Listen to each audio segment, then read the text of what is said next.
नमस्कार दोस्तों, हिंदी कहानी 2.0 चैनल में आपका स्वागत है। आज हम कहानियों की अगली कड़ी में मुंशी प्रेमचंद जी द्वारा लिखित कहानी पैपू जी को सुनते हैं। लेकिन उससे पहले आप सभी लोग से एक विनम्र अनुरोध है कि अगर चैनल पर नए हैं तो चैनल को सब्सक्राइब जरूर कीजिएगा। कहानी अच्छी लगे तो लाइक शेयर कमेंट जरूर कीजिएगा। तो चलिए शुरू करते हैं कहानी पैपू जी। सिद्धांत का सबसे बड़ा दुश्मन है मुरव्वत। कठिनाइयों, बाधाओं, प्रलोभनों का सामना आप कर सकते हैं दृढ़ संकल्प और आत्मबल से, लेकिन एक दिली दोस्त से बेमुरव्वती तो नहीं की जाती। सिद्धांत रहे या जाए।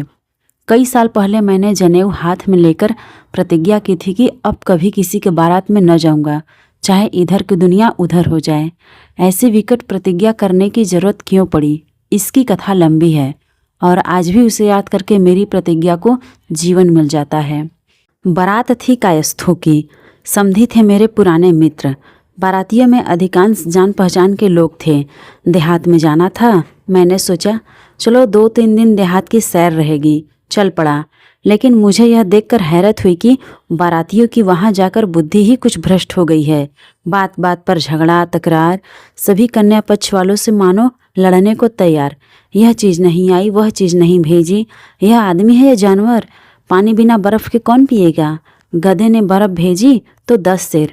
पूछो 10 सेर बर्फ़ लेकर आंखों में लगाए या किसी देवता को चढ़ाएं? अजब चिल्पों मची हुई थी। कोई किसी के न सुनता था।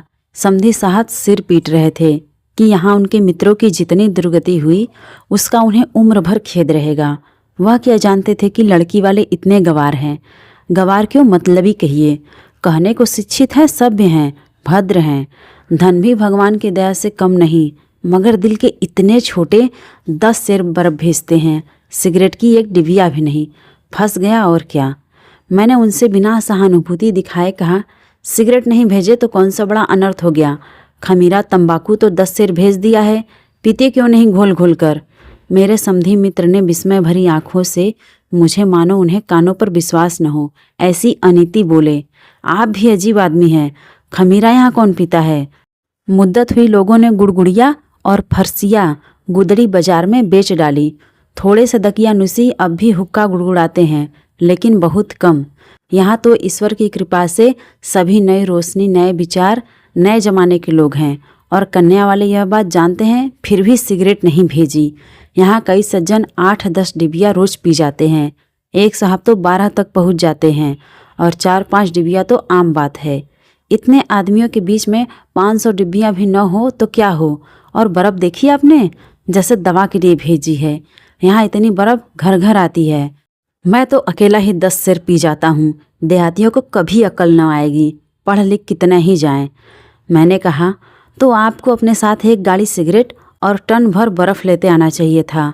वह स्तंभित हो गए। आप भंग तो नहीं खा गए? जी नहीं, कभी उम्र भर नहीं खाई। तो फिर ऐसी उलझुल बातें क्यों करते हो? मैं तो संपूर्णतः अपने होश में हूँ। होश में रहने वाला आदमी ऐसी बात नहीं कर सकता। हम यहाँ लड़का ब्याहने आए हैं। लड़की वालों को हमारी सारी फरमाइशें पूरी करनी पड़ेंगी, सारी। हम जो कुछ मांगे उन्हें देना पड़ेगा, रो रो कर देना पड़ेगा। दिल्लगी नहीं है। ना को चने न चबवा दे तो कहिएगा। यह हमारा खुला हुआ अपमान है। द्वार पर बुलाकर जलील करना।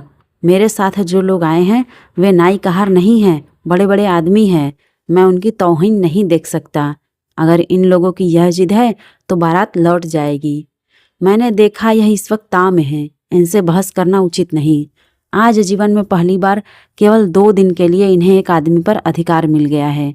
उसकी गर्दन इनके पाँव के नीचे है। फिर उन्हें क्यों न नशा हो जाए, क्यों न सिर फिर जाए, क्यों न उस दिल खोल कर रोब जमाए। वर पक्ष वाले कन्या पक्ष वालों पर मुद्दतों से हुकूमत करते चले आए हैं और उस अधिकार को त्याग देना आसान नहीं। इन लोगों के दिमाग में इस वक्त यह बात कैसे आएगी कि तुम कन्या पक्ष वालों के मेहमान हो और वे तुम्हें जिस तरह रखना चाहें तुम्हें रहना पड़ेगा। मेहमान को जो आदर सत्कार, चुनी चोकर, रूखा सूखा मिले उस पर उसे संतुष्ट होना चाहिए। शिष्टता यह कभी गवारा नहीं कर सकती कि वह जिनका मेहमान है उनसे अपनी खातिरदारी का टैक्स वसूल करे। मैंने वहाँ से टल जाना ही मुनासिब समझा। लेकिन जब विवाह का मुहूर्त आया, इधर से 1 दर्जन विस्की की बोतलों की फरमाइश हुई और कहा गया कि जब तक बोतलें न आएंगी हम विवाह संस्कार के लिए मंडप में न जाएंगे। तब मुझसे न देखा गया। मैंने समझ लिया कि ये सब ऐसू हैं, इंसानियत से खाली। इनके साथ एक क्षण रहना भी अपनी आत्मा का खून करना है। मैंने उसी वक्त प्रतिज्ञा की कि अब कभी किसी के बारात में न जाऊंगा। अपना बोरिया बक्सा लेकर उसी क्षण वहाँ से चल दिया। इसलिए जब गत मंगलवार को मेरे परम मित्र सुरेश बाबू ने मुझे अपने लड़के के विवाह का निमंत्रण दिया तो मैंने सुरेश बाबू को दोनों हाथों से पकड़कर कहा, जी नहीं, मुझे क्षमा कीजिए, मैं नहीं जा पाऊंगा। उन्होंने खिन्न होकर कहा, आखिर क्यों? मैंने प्रतिज्ञा कर ली है कि अब किसी भी बारात में न जाऊंगा। अपने बेटी की बारात में भी नहीं। बेटे की बारात में खुद अपना स्वामी रहूंगा।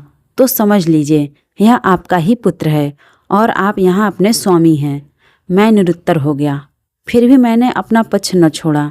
आप लोग वहाँ कन्या पक्ष वालों से सिगरेट, बर्फ, तेल, शराब आदि आदि चीज़ों के लिए आग्रह तो नहीं करेंगे?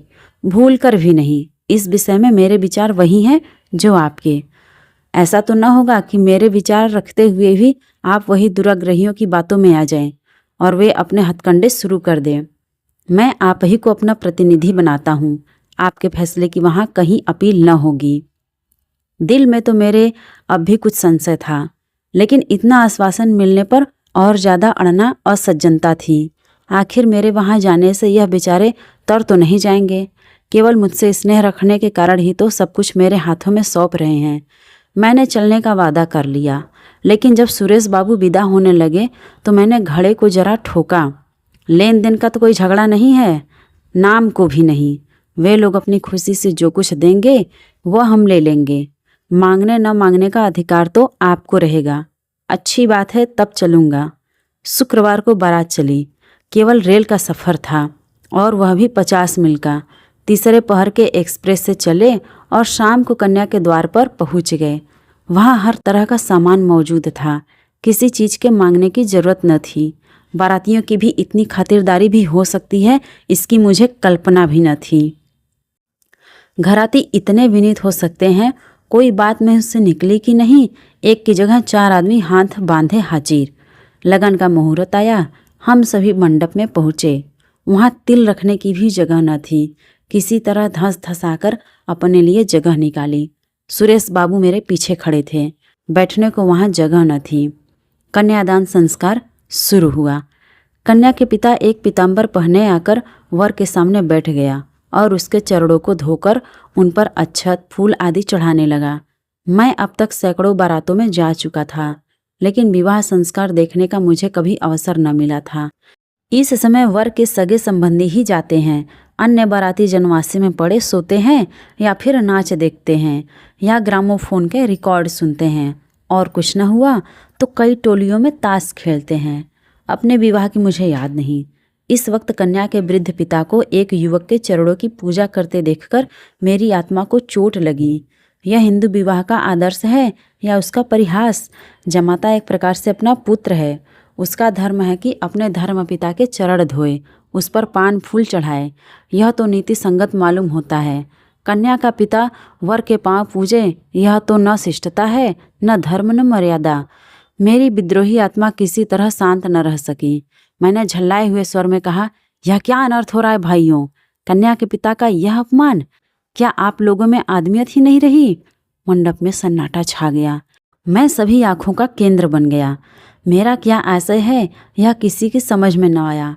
आखिर सुरेश बाबू ने पूछा, कैसा अपमान और किसका अपमान? यहाँ तो किसी का अपमान नहीं हो रहा है। कन्या का पिता वर के पांव पूजे, यह अपमान नहीं तो क्या है? यह अपमान नहीं भाई साहब, प्राचीन प्रथा है।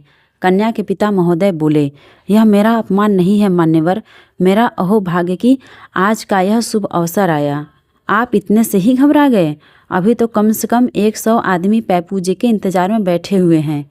कितने ही तरसते हैं कि कन्या होती तो वर के पांव पूजकर अपना जन्म सफल करते। मैं लाजवाब हो गया। समधी साहब पांव पूज चुके तो स्त्रियों और पुरुषों का एक समूह वर की तरफ उमड़ पड़ा और प्रत्येक प्राणी लगा उसके पांव पूजने। जो आता था अपनी हैसियत के अनुसार कुछ न कुछ चढ़ा जाता था। सब लोग प्रसन्नचित्त और गदगद नेत्रों से यह नाटक देख रहे थे और मैं मन में सोच रहा था, जब समाज में औचित्य ज्ञान का इतना लोप हो गया है और लोग अपने अपमान को अपना सम्मान समझते हैं, तो फिर क्यों न स्त्रियों की समाज में दुर्दशा हो, क्यों न वे अपने को पुरुष के पाँव की जूती समझें, क्यों न उनके आत्मसम्मान का सर्वनाश हो जाए। जब विवाह संस्कार समाप्त हो गया और वर वधू मंडप से निकले तो मैंने जल्दी से आगे बढ़कर उसी थाल से थोड़े से फूल चुन लिए और एक अर्धचेतना की दशा में न जाने किन भावों से प्रेरित होकर उन फूलों को वधू के चरणों पर रख दिया और उसी वक्त वहाँ से घर चल दिया। तो आज की ये मुंशी प्रेमचंद जी द्वारा लिखित कहानी पैपू जी आपको कैसी लगी कमेंट करके ज़रूर बताइएगा। और अगर चैनल पर नए हैं तो चैनल को सब्सक्राइब ज़रूर कीजिएगा और अपने दोस्तों को भी शेयर कीजिएगा।